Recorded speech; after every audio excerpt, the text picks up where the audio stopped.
सन 1923 में अंग्रेजी पर्वतारोही जॉर्ज मलेरी ने माउंट एवरेस्ट फतेह करने की ठानी। इसके एक साल बाद सन 1924 में एवरेस्ट पर चढ़ते हुए मलेरी की मौत हो गई। मलेरी की मौत के 75 साल तक ढूंढने वालों को उनकी लाश तक नहीं मिली। फिर आखिरकार 1 मई 1999 को बर्फ से 300 मीटर नीचे दबी उनकी लाश मिली तो वो जमी हुई थी।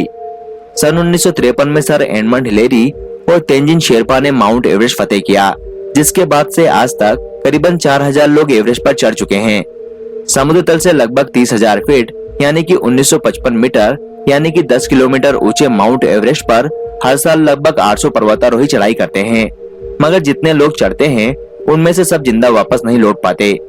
मलेरी की मौत किस कारण हुई यह कह पाना काफी मुश्किल है। ठीक उसी तरह जैसे आज तक माउंट एवरेस्ट पर चढ़ने की कोशिश करने वाले 300 पर्वतारोहियों की मौत का कारण बता पाना मुश्किल है। वैज्ञानिक और चिकित्सा जगत के दिग्गज सिर्फ मौत के कारणों का अनुमान लगा सकते हैं। क्या इन मौतों के लिए सिर्फ माउंट एवरेस्ट जिम्मेदार है? और इतनी मौत होने के बावजूद आखिर क्यों हर साल सैकड़ों लोग माउंट एवरेस्ट पर चढ़ने की कोशिश करते हैं? तो चलिए जानते हैं इसकी वजह। दुनिया के सबसे ऊंचे पर्वत माउंट एवरेस्ट पर चढ़ना हर पर्वतारोही का सपना होता है। वैसे तो हर साल सैकड़ों साहसी लोग एवरेस्ट पर चढ़ने की कोशिश करते हैं, लेकिन कुछ ही ऐसे भाग्यशाली होते हैं जो इसमें सफल हो पाते हैं।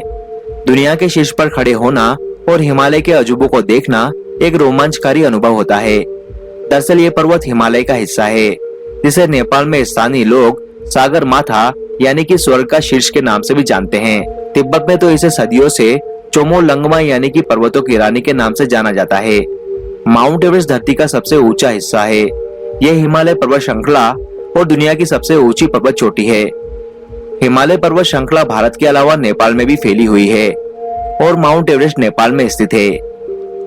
अभी हाल ही में जिस तरह एवरेस्ट की चोटी पर जाम लगने की तस्वीरें सामने आई थी और इसके साथ ही 11 मौतों की बातें सामने आई थी, उनमें एक बात तो साफ है, माउंट एवरेस्ट दुनिया का सबसे ऊंचा कब्रिस्तान है, जहां मुर्दों की लाशें तक वापस नहीं लाई जाती, बल्कि वहीं बर्फ में दबकर एवरेस्ट में मिल जाती है।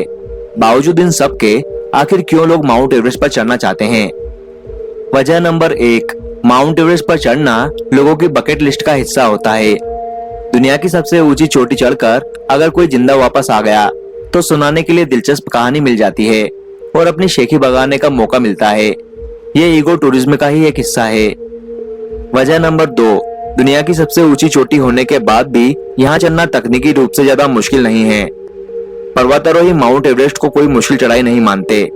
इससे ज्यादा तकनीकी रूप से मुश्किल चढ़ाई तो दुनिया की 10वीं सबसे ऊंची चोटी कंचनजंगा की है, जहां सन 1950 से आज तक सिर्फ 130 लोगों ने चढ़ने की कोशिश की है, जिनमें से 53 की रास्ते में ही मौत हो गई। वजह नंबर 3, माउंट एवरेस्ट चढ़ने के लिए परमिट की आवश्यकता होती है, जो कि नेपाल सरकार काफी सस्ते में दे देती है।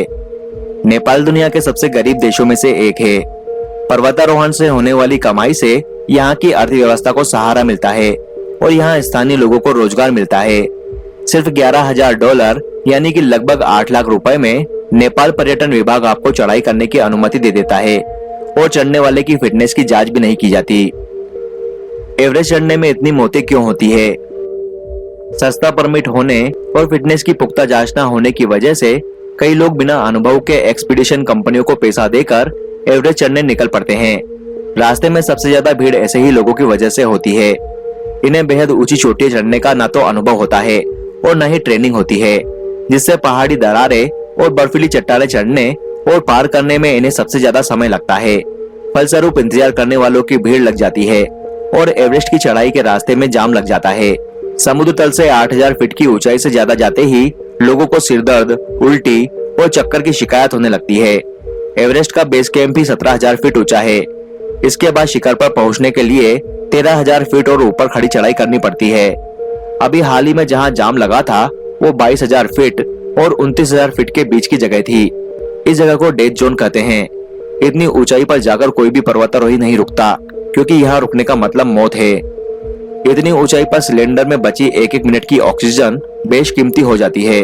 सिलेंडर खत्म हो गया तो दिमाग में ऑक्सीजन की मात्रा बेहद कम होने से सोचने समझने और निर्णय लेने की क्षमता भी जाती रहती है।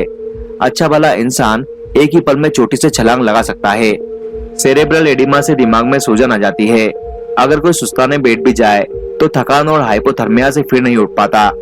ऐसी कितनी ही लाशें हैं जो आज भी माउंट एवरेस्ट की बर्फ में दबी पड़ी है। यही कारण है कि माउंट एवरेस्ट को यूं ही दुनिया का सबसे ऊंचा कब्रिस्तान नहीं कहा जाता।